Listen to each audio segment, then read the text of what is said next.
we're here, and this is very much like the game itself, and we can go explore. So why don't we go on in the living room?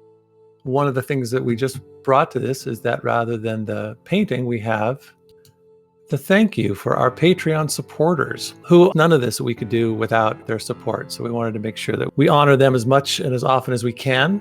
These are all our $10 plus supporters, and just want to thank you all for being there. And we could always use more. The more we do this, the more resources it takes. So we could use as much support as we can get, but I'll get out of that commercial and move on to the rest of the room. So there's Curtis's living room. And again, this was all one big set. So if you think about right here, there was no ceiling at all. This was just a set. It was really just like that. We've placed some behind the scenes pictures in these areas for people to look at. Stuff that I talked about during the first live stream. That's me and Todd Listea. Todd played my dad, Jonas, and we made a really fun video of him reading the letter from Jonas to Curtis, and that's on our YouTube channel, so you should check that out. And then there's some great photos of me and the boys, me and the zombie boys backstage before they try to kill me. That was a very intense day of shooting, by the way. It didn't look intense because we were all having fun, but that was crazy. And then that's me and Monique at the backstage table in the green room. And then, oh yes, there I am in the red eyes. And then this is brand new. We went to the desk here and we thought, oh yeah, Curtis has Draculina. I wonder what Jocelyn is saying about it.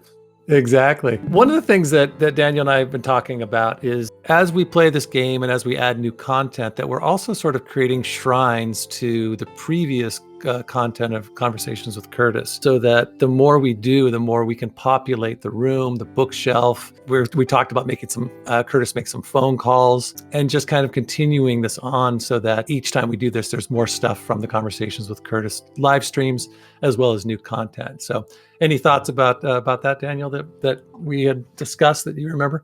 Well, there are several things that we want to add. The bookshelf is also bringing the original Phantasmagoria to game, because it's a throwback to the first Phantasmagoria, because that's the only connection between the first and the second game, was the fact that in the bookshelf you had a book from the author from the first game, which killed her husband at the end of the game. Spoiler alert. and her book was called Coping with Loss. Oh, that's funny.